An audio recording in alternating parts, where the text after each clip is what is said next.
Chinese national na nipa ng pusang nagpapahinga lang, pinaghahanap na at kakasuhan matapos na masawi ang naturang hayop. Balitang umaabante mula kay Jason Cusilata.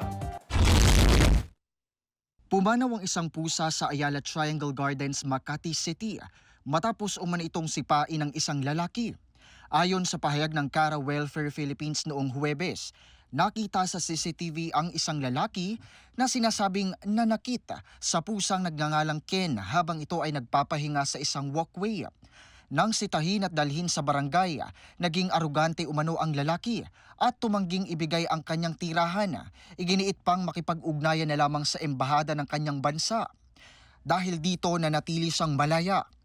Hinihiling ngayon ng organisasyon ang tulong ng publiko sa pagkilala at pagtukoy sa kinaroroonan ng lalaki upang makapagsampa ng kaso laban sa kanya. Binibigyang diin na ito ay paglabag sa Republic Act 8485 o Animal Welfare Act. Nag-alok din ang Cara ng substantial monetary reward para sa kumpirmadong impormasyon tungkol sa nasabing lalaki. Nagdulot ng pagkabahala ang insidente sa publiko na nananawagan ng hustisya para sa pusa at mas mahigit na pagpapatupad ng mga batas na nagpoprotekta sa mga hayop. Jason Cusilatar ng Abante Radyo. Ito ang balitang mabilis, mabangis, walang mintis.